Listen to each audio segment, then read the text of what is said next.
You should all be able to reach back.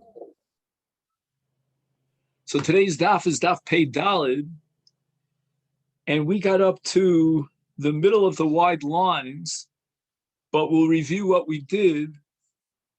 And the Gemara says that if a person gets bitten by a dog, then lemiktale b'davar nitzrak, he should only throw something like a spear or something at a dog. He shouldn't have any contact with the dog. Tanya Kavasi de Shmuel, Shahargin also when they kill the dog, ain't hargin asal b'davar nitzrak. You should kill it from a distance, but the chayev bein, if he, heaven forbid, has some contact directly with this rabid dog, then mistaken, he puts his life into danger. The nochisle, mais. And if he gets bitten by a rabid dog, then he's going to lose his life. So the Gemara says the chayev bein mistaken mai takante. If he comes in physical contact with this rabid dog, rubs against the dog. So what can you suggest for him?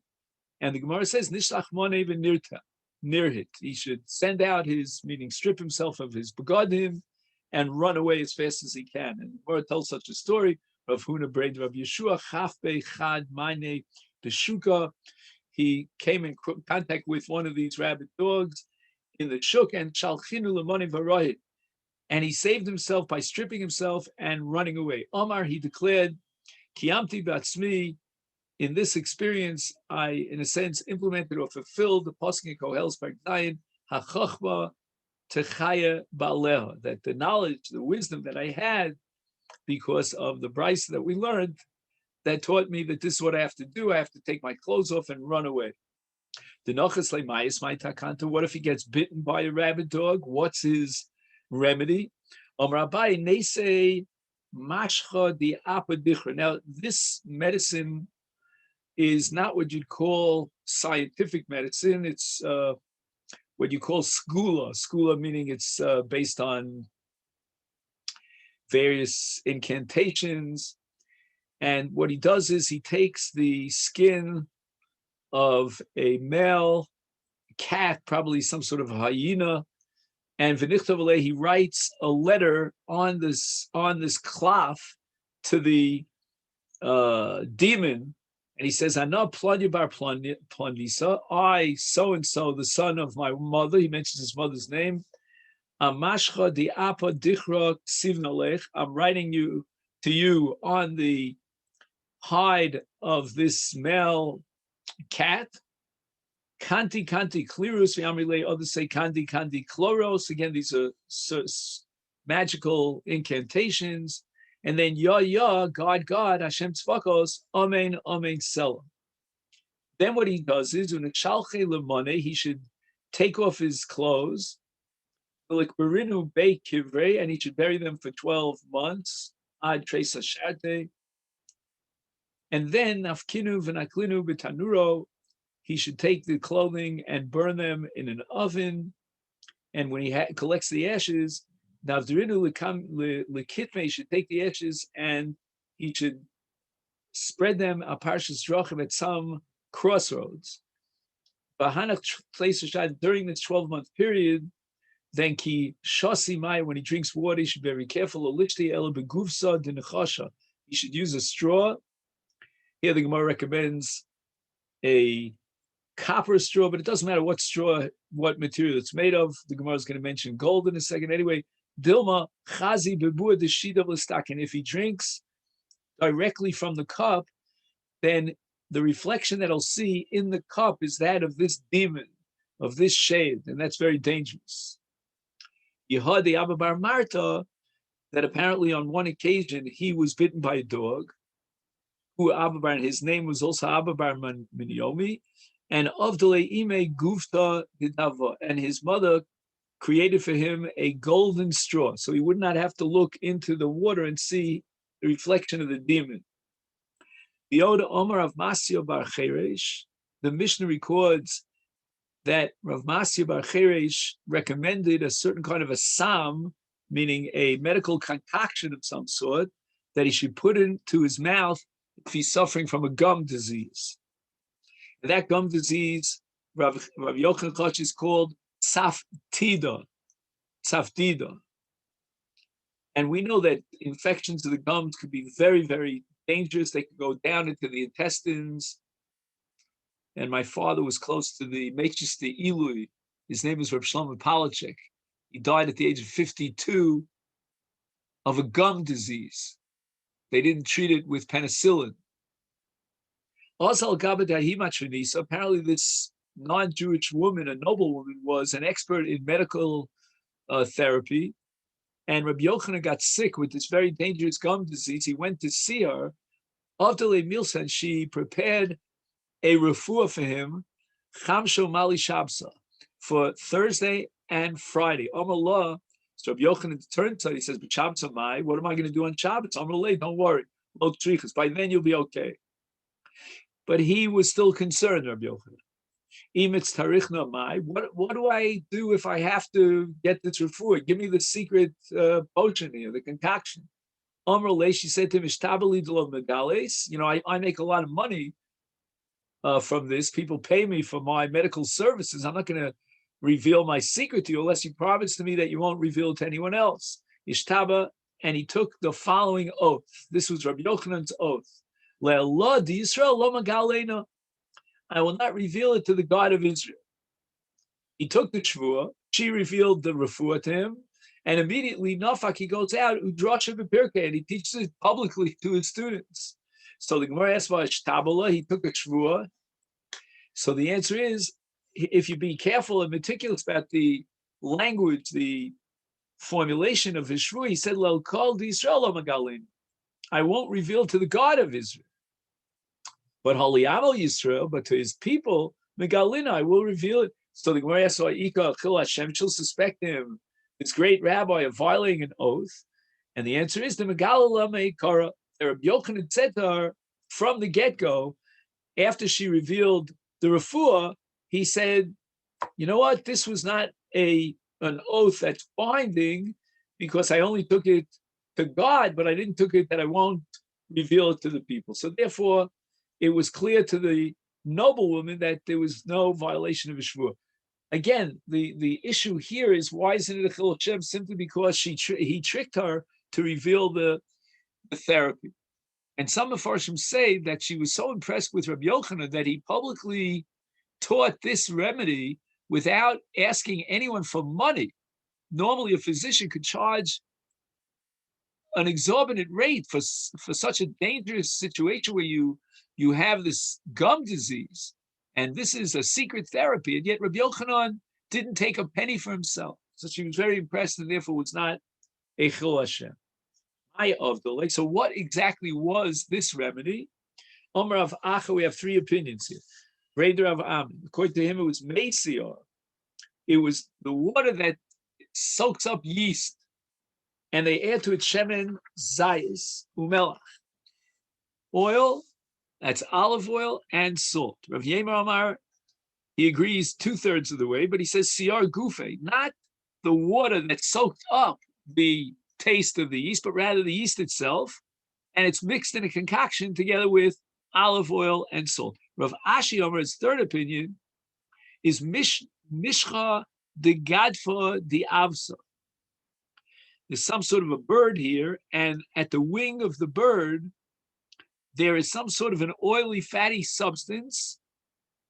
And what she recommended was that you take this oily substance from the head part, the top part of the wing of this bird, and you apparently appoint it into your temples.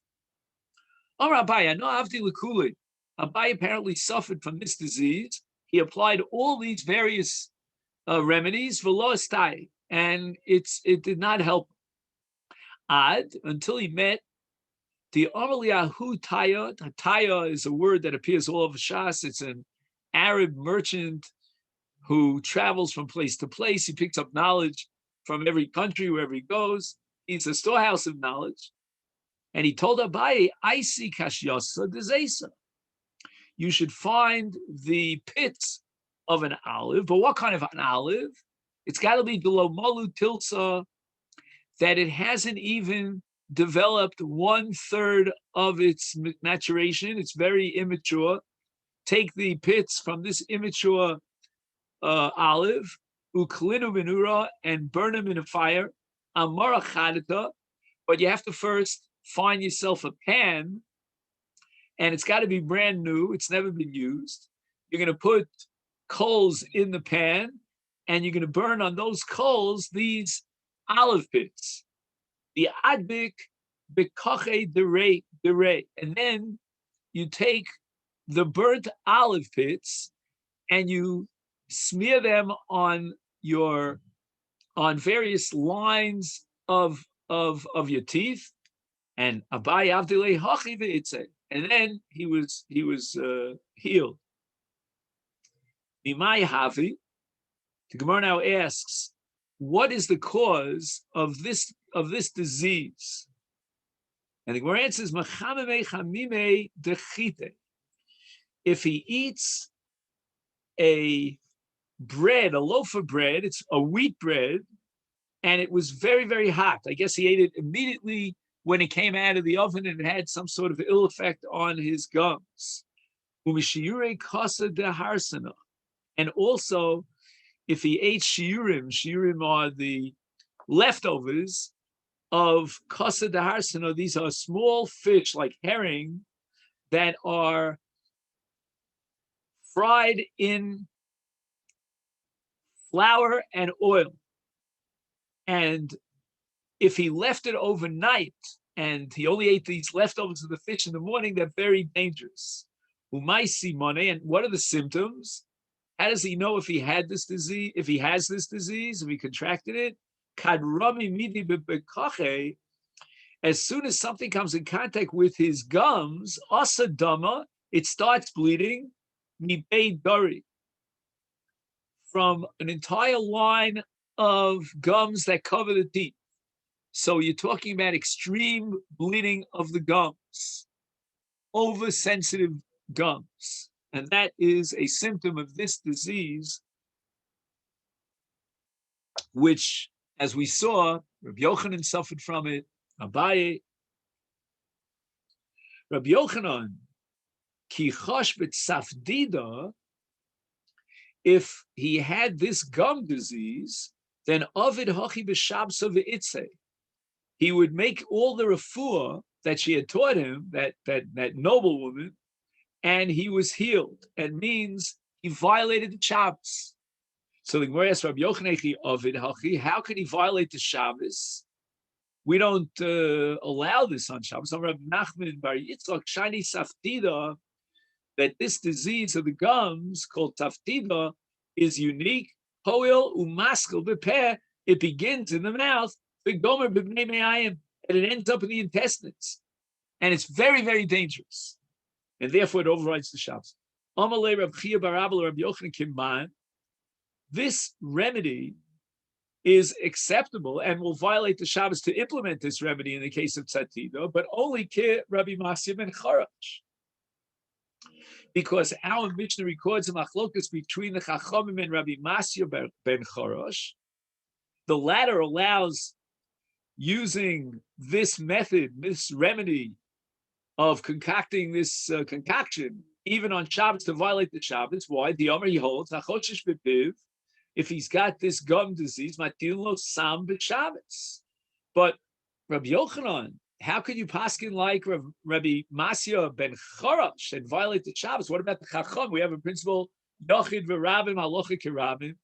Amalei, Rabbi Yochanan responded, Shani Omer Bazu the lo b'acheres, that the Chachamim concede that this case of a gum disease and creating this sam, this concoction, overrides the Shabbos. Chachamim never disagreed with Rabbi Masya ben Charash. What did they disagree with in our Mishnah? That's explicit in our Mishnah. The case of someone who got bit by a rabid dog, and Rabbi Masya allows feeding the person, the victim of this bite, the lobe that covers the intestines of this dog. And the Chacham say, no, that's not medically reliable, and we're not going to allow him to eat something that's treif from a dog. Lema Messiah, the Gemara now wants to support Rabbi Yochanan. that even the Chacham agree that in the case of Tzaftida, you're allowed to make this Sam on Shabbos Michach, also Yerakon, a person who suffers from a disease that changes the complexion to green. Probably this is hepatitis. I don't know if it's A, B, or C, but some sort of dangerous form of hepatitis. We will feed him, according to Rav Masya ben Charash, the meat of a donkey. And that's going to be therapeutic. Mishan Shro Nefesh Kelev Chotavi was bitten by a rabid dog. They feed him the lobe of that covers the liver of that dog. And if he has the gum disease, and we violate the Shabbos by creating the concoction. Divrei Rabbi Masya ben Chash Chacham Omrim Bi'elu Ein B'hem Mishum Refuah. This is not a reliable refuah, and therefore we not override the Torah laws for the sake of this refuah. So the Gemara says Be'elu. In other words, Elu means I don't agree with all of your list, Rabbi Masya, but I agree with something on your list. So Be'elu L'Me'ute Mai. Which one is excluded from Be'elu? When the Chacham say, I don't allow Elu, but which one did the Chacham recognize and allow? My lav lemute sam. It must be, it's logical to assume that the last one on the list of the three is the one that the Chacham conceded and they accepted, and that's the Sam for Tzaftida. And therefore, Rabbi Yochanan said, I'm not relying on Rabbi Masya. In my opinion, the Chacham agreed to Rabbi Masya in this case. So Gemara rejects it low. That's not how you read the Brisa. There's a disease called tzrochni. He calls it in English quincy. And they used to bloodlet to lower the blood pressure, and that would help this remedy this disease. And the Brisa, which we didn't get to yet, is going to mention this medical method, and it seems like the Chacham accepted it. It's logical. The Sanya, Shlosh Dvarim, Om Rabbi Yeshua, Rabbi Shmuel, Rabbi Yossi, Sheshomer Truma Masya ben Charash, Makizin Dam L'Srochni, B'Shabbos. Mishan Shchau Kelev Shote Machino Somi Chatzar Koved Shalo, V'Achoshesh B'Piv Matilin Lo Sam B'Shabbos. Chacham Omer B'Elu Ein Bahem Mishum Refuah. Be'elu lemute mai, and apparently now the Gemara assumes that the first one on the list, which is Makiz and Dam, that was acceptable even for Chachamim, and therefore the Chacham disagree Be'elu, and they don't accept Rav Masya with regard to the Neshacho Kelev, to give him from the liver of the Kelev. They don't agree to the Sam concoction for the gum disease. But Atarti Basrais, although the Chachamim rejected the last two, but Lemute Reisha, but they never rejected the first on the list, which is the case of Hakozas Dam for someone who suffers from Sronchi. So Gemara says, "Lo, that's not how you have to learn this Brisa. No, Atarti de Reisha Kamaiso Lemute de Seifa. It's the first two dinim that the Chacham rejected, meaning the therapy of Hakozas Tam and that of Shchau Nesha to give the liver of the rabid dog, Bilamute Sefer, but they did agree with the last case, and that was Rabbi Yochanan's point. They accepted Rav Masya that there is a reliable method for dealing with Saftida, and that is by concocting this Sam, which Rabbi Yochanan, if you remember, he learned about from the noble one, the Matronisa.